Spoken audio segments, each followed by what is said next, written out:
Alrighty, it is Thursday, February 5th.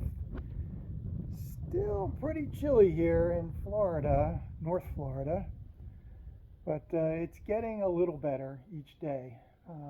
Starting on Sunday, I believe we won't be going below 40 degrees at nighttime. So I think I will be safe after Sunday to go ahead and paint the Quonset hut floor because that has a minimum temperature of about 40 degrees, just so that the paint cures properly. But since it has been so cold, there wasn't a heck of a lot these past 5 days that I could do, quote unquote, construction wise.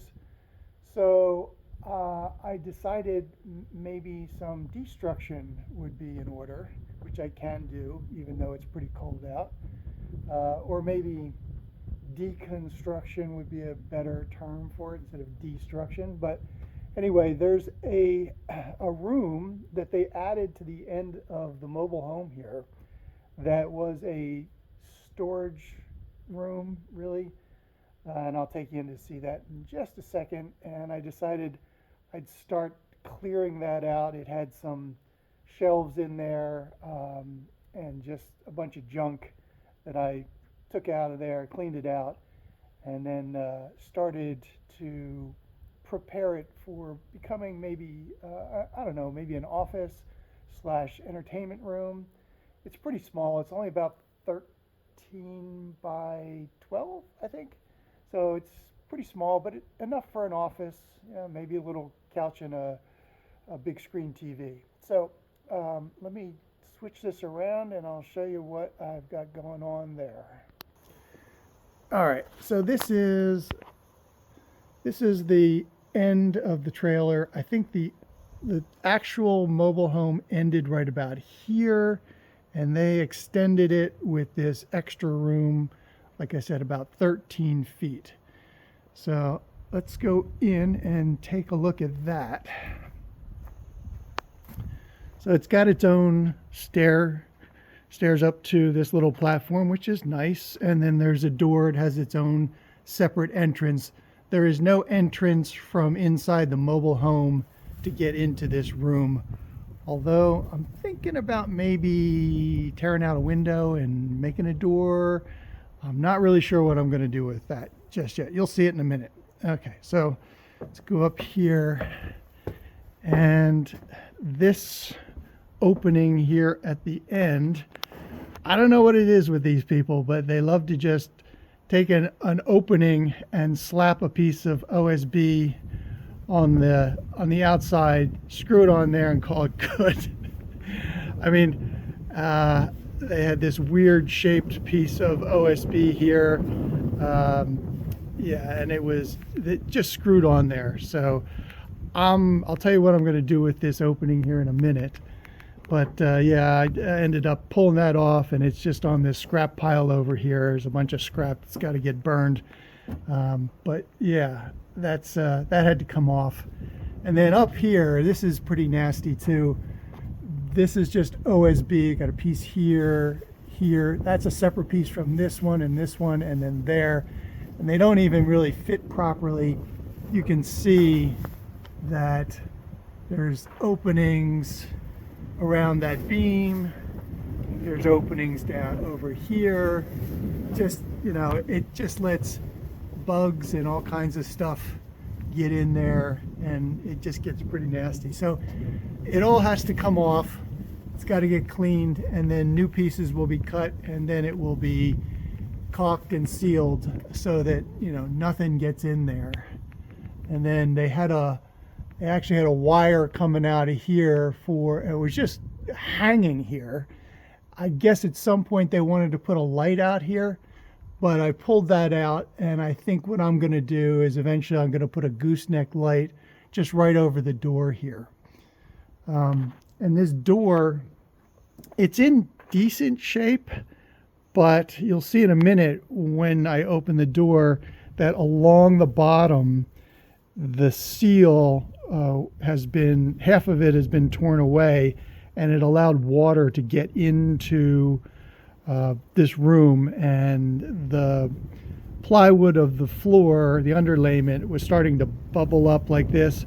So I had to like tear that off and get down to the bottom layer, which seems to be okay. So I'm going to have to floor patch that, and then eventually I'll put another layer of underlayment plywood over the entire floor, just to make it new. But we're actually underneath. They've got an eave here. It sticks out about, I don't know, 4 feet or so. So that protects the end of this. And then the pole barn sticks out another, I don't know, good 8-10 feet. So it's well protected. The only time I think you can get rain coming on here is if you've got driving rain in this direction coming, you know, from here and driving against this door, which is, I don't know, I guess it happens enough for it to let the water in, and over the years the underlayment got a little bit damaged. But like I said, I'm going to patch that up and then put another layer of plywood over top. So let's go in. This is, by the way, this is day number 6 that I've been working in here. So it's a little dark in here, sorry, but don't have a lot of light. I could, hang on one second. I'm going to put this light on. I got to pull in the extension cord. 1 second. Okay, so I got that light plugged in. There used to be electricity in here. I cut it off temporarily because, well, let's talk about that. They have a wire coming in here to this room, and it goes over here to an outlet. Where the heck is it? Right there. And that's facing into the other room behind this wall. And then they tapped off of this outlet. They went down through the floor here. You can see the holes all the way across over here, came back up here into this outlet, and then that wire went up to a switch, and the switch went to a ceiling light in the center of the room, which I took down as well. And then they had another wire that was just like up through that hole there and out, where I guess the intention was to put an outdoor light. That was just a wire hanging out there. They had put a little electrical tape over the end, so not great. Could have put a couple of wire nuts on there at least. But anyway, I tore all that out. I'm going to rewire in here. I'm going to put an outlet here and then start tapping over to here for another outlet. And then over here, I had to remove a couple of these vertical studs because I'm going to close off most of this. See this opening here? That'll get closed off. Up there will get closed off. And I was going to put a window in here, but I'm thinking, why do I really need a window to put an air conditioning unit in this wall when I can just frame up an opening, because that's really the only thing that's ever going to be in that opening is an air conditioner. I didn't want to put a window and then put the air conditioner into the window. I'll just create the opening for the air conditioner, and then I can build a platform that it can sit on, and then, you know, pack it with, something to seal up the air conditioner. So that eliminates having to deal with a window over here. So over here, well, let me back up for a second, because when it was really cold out last week, and I said I was going to do some deconstruction, this whole room was filled, all these bays were filled with fiberglass insulation, and I removed all that. But it was very strange. They had put all this the insulation in all these bays here, all the way around, all the way over to here and here. But somebody had decided that they were going to spray paint the vapor barrier on the backside of the insulation. I don't know why, and it must have taken a hell of a long time to spray paint all that, but it just smelled like spray paint. I could not get that smell out of here. So I had to take all the insulation out. It's not in that bad of shape, and I'm storing it over in the little shed right now, but I'm going to peel away all of the vapor barrier that's been spray painted and then reuse the insulation in here. And in Florida, basically, we really don't need a vapor barrier on the inside just because of the climate that we live in. You want the walls to breathe. You don't want the vapor to get behind the drywall and the vapor barrier, because that'll just create mold. So I'm going to just strip off the vapor barrier and put the bare insulation back into these bays here. And I'll need some additional insulation for these 24-inch bays up here at the top in the ceiling. But it'll all get re-insulated before the drywall goes up. But you can see here, there was some sections where there was no spray paint, or there was no insulation, and they spray painted it anyway. I mean, look at that. I mean, what was the purpose of the spray paint? I really don't know. And you see this whole wall here, this was spray painted black. So it's just very odd. Anyway, so I told you I was going to rewire in here. I'm going to go all the way around. I'll get outlets on each wall, and then one for the air conditioner. And then I'll come up here and over the door to a switch that'll do the gooseneck light outside the door. And then probably come around here and put another double outlet on this wall for maybe the big screen TV in here. And then this back wall, there's a window to the room over there. I'm not sure what I'm going to do with that. This is kind of an odd situation. I'm thinking that I would just frame it out and leave it, because if I tear out the window, God knows how they've got it in there. It's got a whole bunch of screws on there. If it would just unscrew and pop out, yeah, okay, not so bad, but I'm sure it's probably glued in there as well. So that's going to be like a battle trying to get that out of there. And then I'd have to frame up where the window was, and then, fix it up on the inside as well as in here with the drywall.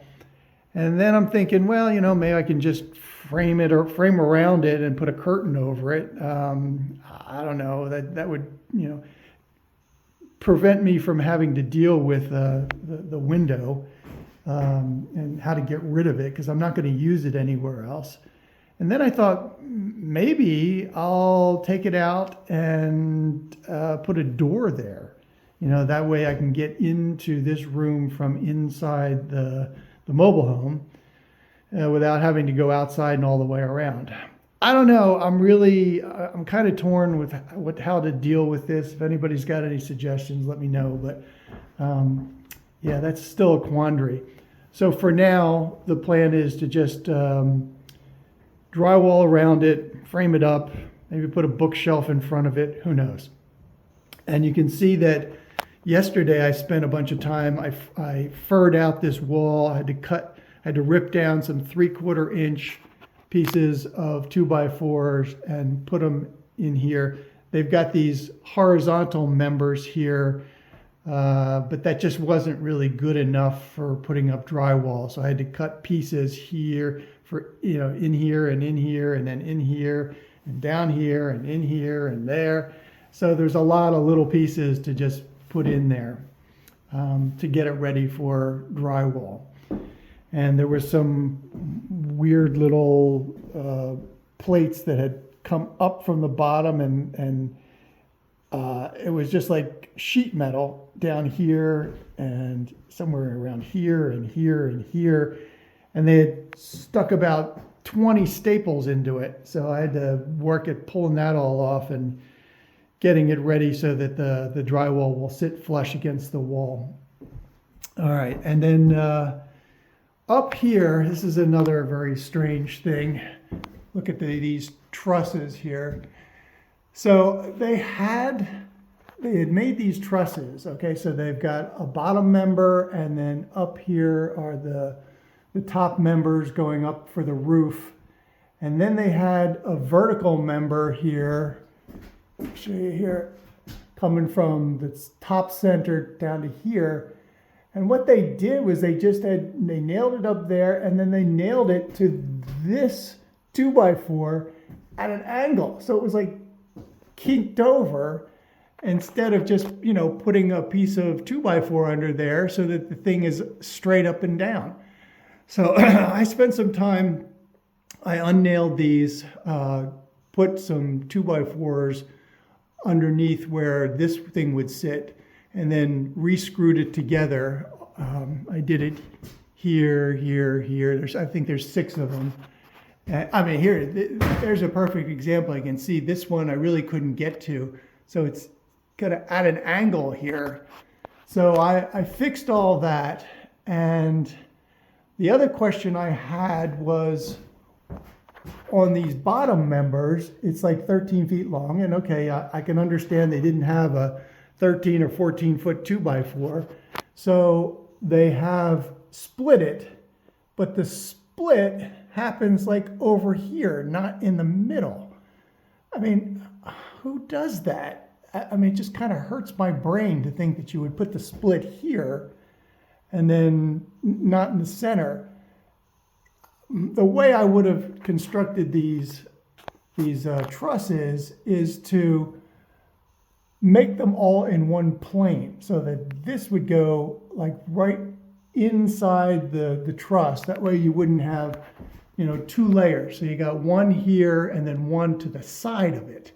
So that makes it like 3 inches thick. Well, why not just make it one truss that's 1.5 inches thick, and then put some gusset plates over where it meets, this one comes into there, put a gusset plate there, and then another gusset plate here where it comes into the bottom member. That's the standard way to do it.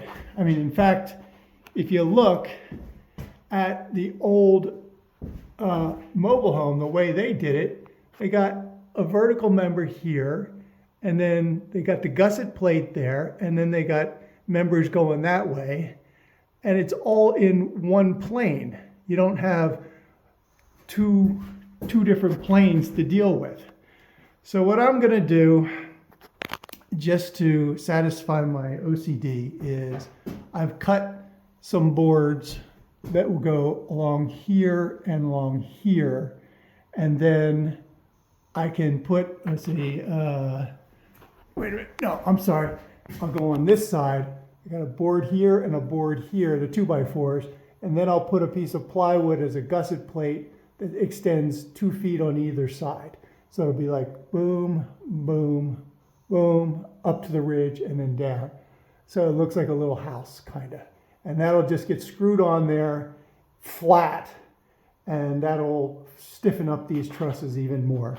Not that they're going to fall down, but I just like to make sure that before I put drywall on the ceiling, which is going to put a lot of weight pulling down on it, that the trusses can handle it. So I still have to do that today. And then, okay, what else do I have? I've got to put a board along the top here so that I have something to screw the drywall in right where it hits this wall. So it'll come out maybe about 2 inches, and I can put drywall screws on the end there.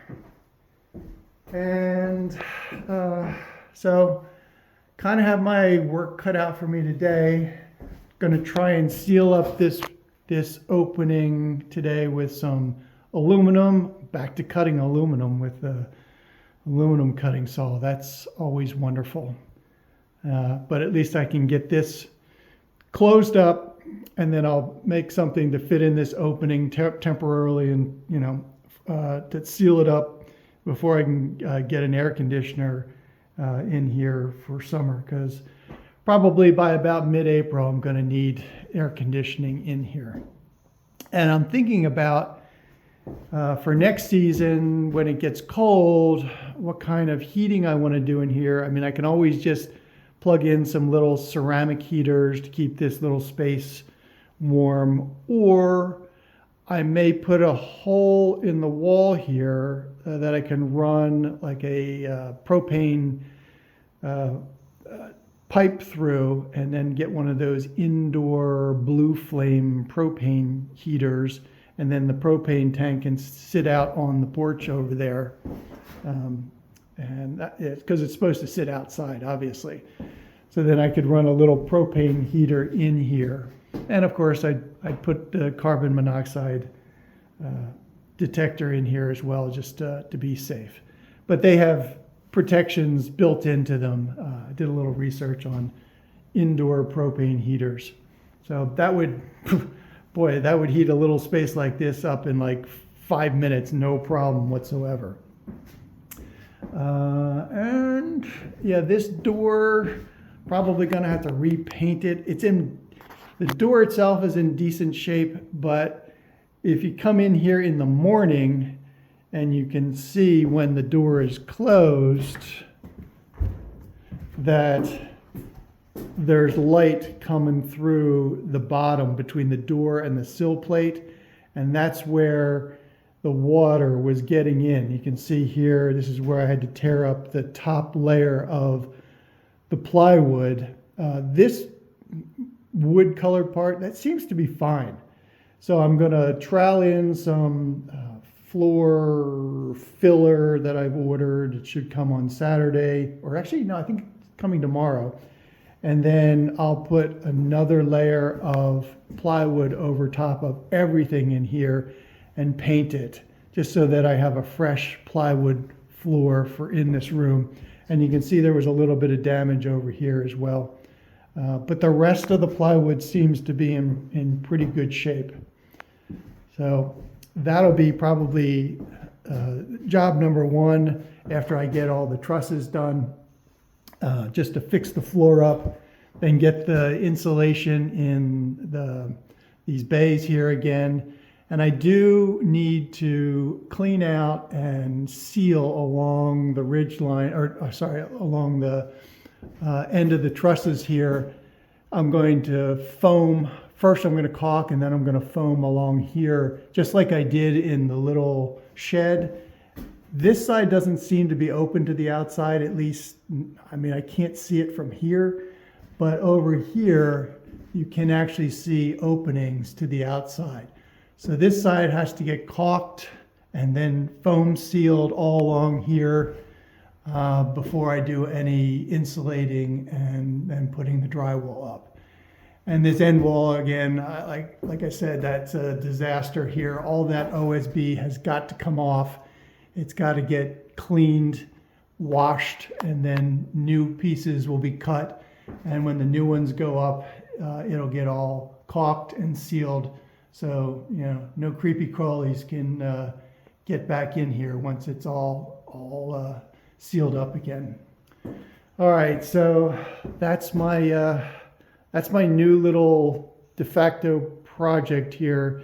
Since it was so cold, I had to do some deconstruction, and now I'm sort of back onto the construction part of the project. So, all right, I'll let you know how I make out today and update you again tomorrow. Talk to you later. All right, it is Friday, February 6th. Time to wrap up the week. Let me show you what's going on. I'm still working on the little office/entertainment room. I'm going to stay on this until I at least have it sealed up from the outside. So after that, I can still do work on the inside if I need to, but I just want to get it locked down from the outside before I move on or not move on, but go back to some of the work in the Quonset hut with painting the floor and finishing up the carriage door trim. So let's just look at what got done today. All right. So Let's go up here. I started cutting out the aluminum on this side here for this opening for the air conditioner. Yesterday it was cold, but I got a nasty job done, which was cut the aluminum pieces for here and up here. So they're all cut, sanded, ready to go in. I didn't want to put them in because I'm waiting till tomorrow or the next day when we're going to be above 40 degrees all, for 24 hours. And that'll allow the caulk that I'll put behind here to cure without, freezing and causing problems. So they're cut, but they're on hold, and but shouldn't take too long. I actually screwed this one down, so all the screw holes are there. I'll just pull these stainless steel screws off, and eventually I'll put the little neoprene washers on them, and that'll seal that up. And of course, this white area and probably some of this other nonsense will have to get repainted again. So no big deal. That's cool. It's moving along.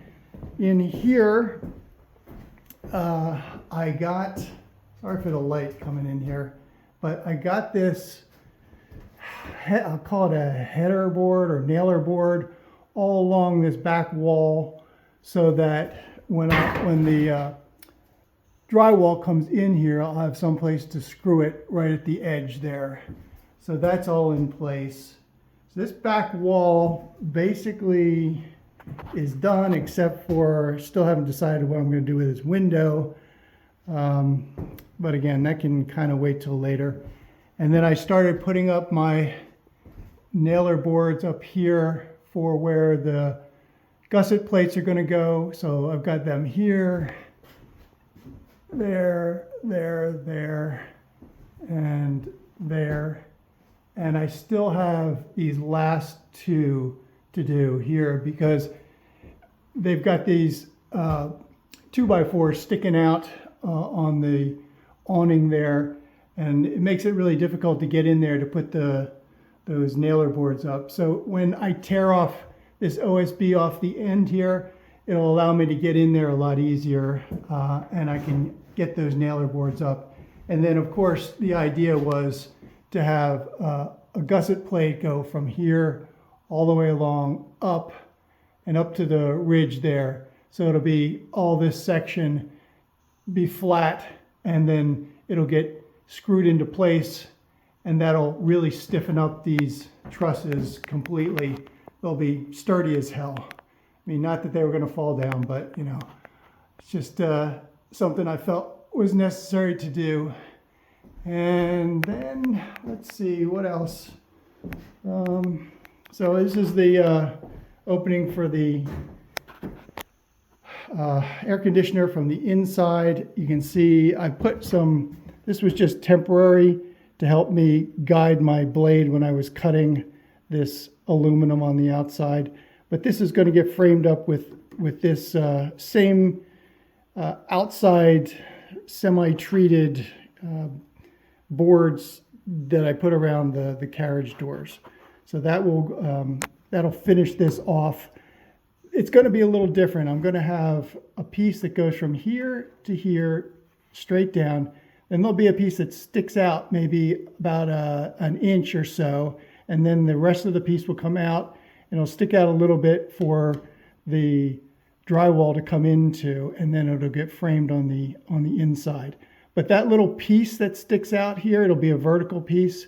That'll be something I can make a board that fits in this opening, like I did with the fans, with a handle, and I can just close it off, and then I'll just put some like garage door seal around it and just keep it sealed when the air conditioner is not there, or at least until I get the air conditioner, depending on how well it's going to get sealed up with the air conditioner. And I think that's about it. I had to fix a little bit here. This thing was crooked, so I fixed that. A lot of nails to pull out of there. They had like 12 nails in that one little board, so it took me a while just to pull all those damn nails out and then put a new one on this side. this truss is going to be a little bit different because the gusset plates are going to be on the side with this vertical member, because I can't fit it up on the back side of here. So I moved the joiner plate from this side to that side, and then I'll put the gusset plate from here down and here over here. The other ones are a little different. They're going to be on this side, which is opposite of this vertical member. But yeah, do the same thing. It'll, serve the same purpose. All right, and I did, like I said, I cut the pieces that will go in these openings here yesterday. So this is one of them there. That's ready to go. And then this is the other one. It is ready to go, but when they go in, they got to get caulked. So just kind of waiting on that. All right, I think that's going to wrap it up for the week. And I've got a trailer scheduled for tomorrow where I'm going to go pick up some plywood for this floor and for these gusset plates up here, and also for the outside of this, the end of the building here. So that'll be the, the lumber I need to finish up sealing it up in here. And believe it or not, I'm out of 2x4s. So I'm gonna have to pick up some more 2x4s. Boy, they just vaporize when you get into construction. But that's it for this week, and I will talk to you next week. Take care.